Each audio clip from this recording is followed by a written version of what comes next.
Welcome to another episode of the Criminal Law Department Presents podcast, a production of the Criminal Law Department at the Judge Advocate General's Legal Center and School in Charlottesville, Virginia. Every 2 weeks, we release a new episode. Today, we're going to have a conversation about a recent opinion from the Court of Appeals for the Armed Forces. Please note that these episodes may contain facts and circumstances surrounding criminal trials. Listener discretion is advised. All rise! Hear ye, hear ye, hear ye. The Honorable United States Court of Appeals for the Armed Forces is now open and in session.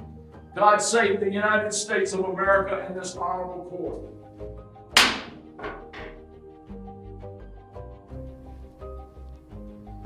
Hello, this is Major Steve Dre. And Major Cal Walters. And we're here to do an episode of CAAF Chats, United States versus Behunin. This is a good one, Steve. Tell us, what is this case all about? All right, so it's about when the courts of criminal appeals, when they're doing their Article 66 review, when they must conduct a particular form of sentence appropriateness review. Specifically, it's when they need to look at whether two sentences are closely related. And so we're going to spend the majority of our conversation today discussing sentence appropriateness review. So for those of you who don't know, like I didn't, what the CCAs do with regard to sentencing, this is going to be a great case to give you an overview of that process. So Steve, tell us about the facts of this case, and then we'll dig into what the court did with regard to sentence. Yeah, so at a special court-martial, Airman First Class Behunin pled guilty to one specification of fraudulent enlistment, one specification of making a false official statement, one of using cocaine, and one of using LSD. Importantly, another airman, Senior Airman C.A.A.F, also pled guilty to a slightly different version of these four offenses, in addition to one specification of distributing cocaine and one specification of distributing LSD. So while these were the same while four of these were the same charges, each airman's fraudulent enlistments and false official statements were unrelated. They just sort of coincidentally were charged with the same thing. They both just made fabrications about different parts of their life. A military judge sentenced Airman First Class Behunin to a bad conduct discharge, 110 days in confinement, $1,100 per month for 4 months in forfeitures and reduction to E1. But a panel sentenced Senior Airman C.M. to 3 months hard labor without confinement, forfeitures of $500 a month for 3 months, and reduction to the grade of E1. So, importantly there, a significantly lesser sentence for Senior Airman C.M. and a Senior Airman that's an E4 in the Air Force, CM, even though Senior Airman CM had those two additional charges. So same four specs as the appellant, plus two that were both distributing, but got a much lighter sentence. Interesting. So we've got this two different sentencing authorities. We've got the judge for Behunin, and then we have a panel for Senior Airman CM. And then Senior Airman CM seems like they got a lesser sentence, even though they pled guilty to two additional specifications. So interesting. So what issues was the CAAF looking at in this case specifically? Yeah, so the CAAF granted two issues.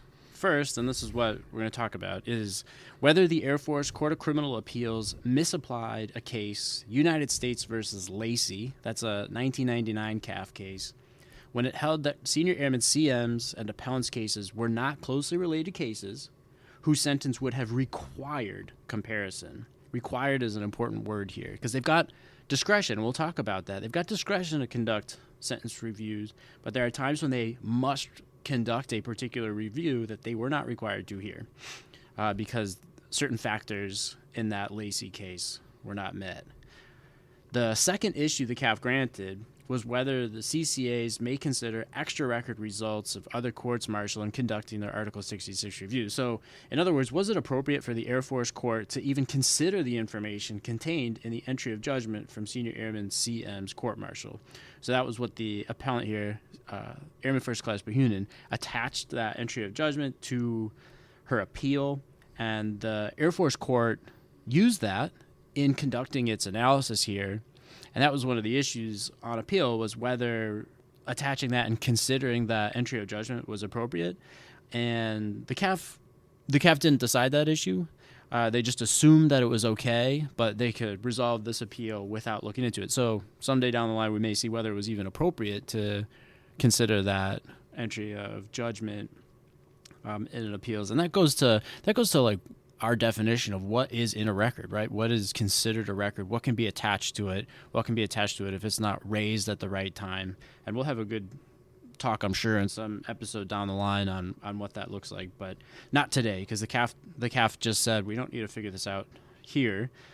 What it did rule on that first issue is that the Air Force Court of Criminal Appeals did not abuse its discretion when it determined that none of the 3 Lacey categories, and we'll talk about those in a minute, were met. And so what the CAAF decided essentially is that the Air Force Court of Criminal Appeals conclusion that it was not required to compare Airman First Class Behunin and Senior Airman CM sentences, that was okay. Interesting. So, Steve, give us a quick rundown of how the appellate courts deal with sentence appropriateness and that power. Tell us a little bit about, give us kind of a once over the world of that quickly, and then we'll deal with some takeaways for the practitioners out there.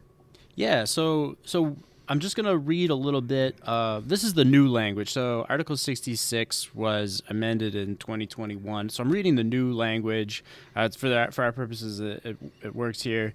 The court, the CCA, may affirm only the sentence or such part or amount of the sentence as the CCA finds correct in law and fact and determines on the basis of the entire record should be approved. So it's that should be approved from Article 66 that we're talking about here. And it like some things in the law means a lot, right? That those words mean a lot. And so think about sentence appropriateness review in terms of 4 different categories, 4 different authorities that the CCAs have. So the first is to review sentences for severity.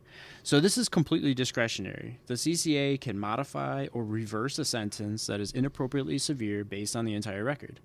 That's why it's important to put on a good sentencing case, even if a plea agreement is for a specific term, because the appellate courts do look at this, do look at the sentence. A limitation on them is that the CCAs are not to do mercy, right? That's the prerogative of the convening authority, but they are meant to do justice. And so they'll look at the CCAs. They are required under Article 66 to look at the entire record and determine if a sentence that was adjudged is appropriate. They look at what is in the record and determine if that supports the sentence that was adjudged. Okay, so that's the first category. The second category, and that's what this case is about, is sentence comparison. That's why we're here today. So we'll just kick that down the road. We'll talk about the next 2 briefly here. The third is post-trial delay, relief, or credit. So even absent a showing of a really long post-trial process or appeal process prejudicing the appellant, it sort of goes to the CCA's role to do justice. So if there's a really long, not for good reason, delay in the post-trial processing or the appeal, then the CCAs can use the sentence appropriateness power to grant some relief. So that's the third category. Okay, and so the fourth category, sentence reassessment, is what gives the courts of criminal appeal the ability to, say, fix a legal error that happened at the trial level without necessarily sending a case back for a new sentence rehearing or a new trial. It can identify a problem and reassess the sentence at the CCA level. And there's a case out there, Winkleman, that maybe you've heard of, that offers factors for when the CCAs should and can use this sentence reassessment power. So that's the fourth sort of category. So nice. So now you have the 4 buckets that you might see a CCA look at in terms of their sentence appropriateness power. You've got number 1, sentence severity; number 2, sentence comparison; number 3, post-trial delay, relief, and credit; and then 4th, sentence reassessment. So this case, we're focused on sentence comparison. So Steve, tell us what the court found with regard to sentence comparison and walk us through the analysis that the court does for sentence comparison. That's why we're here today. The CAAF granted this pretty narrow issue on just whether the Air Force Court of Criminal Appeals was required to do this sentence comparison. Right? It's discretionary. The CCAs could do it in any case. That Article 66 power is really robust. The CCAs can do it if they want to. But there are sometimes when they must do it. And in order for that to happen, there's several hurdles that an appellant needs to get over, the first of which is to show that two or more cases are closely related. That's the important term here, closely related. So it sounds like this, right, Cal? Like you've got two cases. Four of the specifications are very similar. The two drug uses were essentially identical. They were using drugs at a party, and you've got two other specifications that are at least the same articles under the code. That was the difficulty that the appellant had here, is establishing that those were, in fact, closely related, right? Because effectively what the Air Force Court of Criminal Appeals does here is say that it looks through these three factors. So the first is whether co-actors were involved in a common crime. The second is whether service members were involved in a common or a parallel scheme. And then the third is whether there was a direct nexus. And the Air Force Court of Criminal Appeals decides that Airman First Class Behunin did not meet any of those three categories. And those are we'll call them the Lacey categories. So because the appellant didn't satisfy one of those, and Cal, its analysis of these categories goes like this. So the first is that the co-actors were involved in a common crime. The CAAF finds that the Court of Criminal Appeals did not abuse its discretion, where all the specifications for both service members failed to coincide. So the appellant and Senior Airman CM were co-actors merely in a subset of the overall convicted offenses. It notes the appellant and Senior Airman CM didn't even know each other at the time they completed their respective enlistments. So it's the same specification, but it wasn't the same crime. For the second category, a common or parallel scheme, the CAAF notes the appellant and Senior Airman CM were independent actors in regard to the crimes of fraudulent enlistment and false official statement. For the last category, whether there is some other direct nexus among the courts-martial, the CAAF dismisses the notion that a mere similarity of offenses satisfies this requirement. So, in conclusion, the CAAF accepts the Air Force Court of Criminal Appeals rulings and finds that it did not abuse its discretion. Because the appellant didn't satisfy one of those categories, and they didn't go to the second step, because there's actually another step here. Okay. The appellant needed to establish one of those categories, and then would have needed to demonstrate that the sentences were highly disparate. And there's no real definition for that. In fact, courts have said that sentence comparison does not require sentence equation. So even though here there's sentences, like if you look at it, if you're the appellant here, clearly your sentence feels significantly more harsh than Senior Airman CM.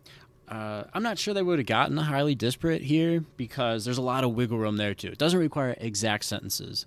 And the reason, there's a good amount of history for why we have this, for why the CCAs have this power. It's an effort to generally level the playing field. That's why the CCAs have this authority, but they really don't exercise it that often. So here they found that it wasn't closely related, so they didn't even get to that second step. And even as I recall, we were talking before we recorded, even in Lacey, right, they didn't find that second step, right, that they were highly disparate. That's exactly. Yeah, Lacey. So Lacey involved 3 accused who all committed the same crime against the same victim, and one of those accused got 8 months of confinement, one got 15 months of confinement, and one got 18 months of confinement. And the CCA in that case found those sentences were not highly disparate. So it found that it was certainly co-actors involved in a common crime. So closely related. Right. So the CCA found that it was closely related, but that second step of the analysis, whether the sentences were highly disparate, the CCA found that they were not, and the CAAF agreed. So this is a tough hill to climb if you're an appellant, for sure. The power's there, and the CCAs can conduct it within their discretion. But this case, pretty limited holding here, because the CAAF agrees with the Air Force Court of Criminal Appeals that it was not required to conduct a sentence comparison analysis here because that first threshold wasn't met. So what do you think are any takeaways for the field, any practitioners out there based on this, like you said, kind of limited, narrow holding? What can they learn from this case, Steve?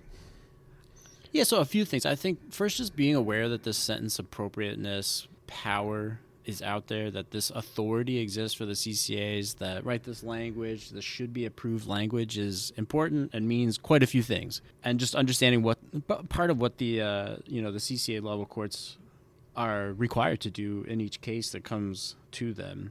That's one thing. So just a general understanding of that.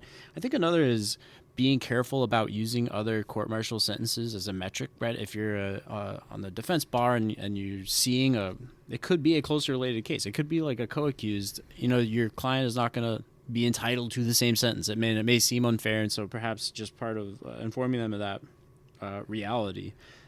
I think another thing to think about is just that we have not had sentencing guidelines forever, and really just been sort of limited with, there's a few offenses that have mandatory minimums, and the president outlines maximum punishments, but we haven't had guidelines, not like what folks in civilian jurisdictions have. And so, but they're coming, right? They're developing these right now, and no later than December 2023, we're going to have sentencing parameters and criteria, and whatever that ultimately ends up looking like, that will probably change analyses like this, but it also certainly the goal will be, part of the result will be some more clarity in sentencing probably, and we'll see how those play out. But just, those are coming. If all the offenses in a court-martial occurred after December 2023, then there are going to be parameters and criteria applying to the sentencing in those cases. Well, thank you, Steve, for giving us an overview of the sentence appropriateness power and some key takeaways. Anything else you want to highlight before we wrap this one up, Steve? No, that's all I got, Cal. All right. Thanks, Steve. All right. Thanks, Cal. Thanks for joining us today for another episode of the Criminal Law Department Presents podcast. If anything you heard sparked a thought, we'd love to connect with you. Your comments help us create better future content for the field or the fleet. Reach out to us on Facebook or Instagram. The information can be found in the show notes for today's episode. The views expressed in today's podcast are those of the presenters and not necessarily the Judge Advocate General's Corps, the Department of the Army, or the Department of Defense. The court thanks counsel for both sides, and the court will stand in recess until further order of the court.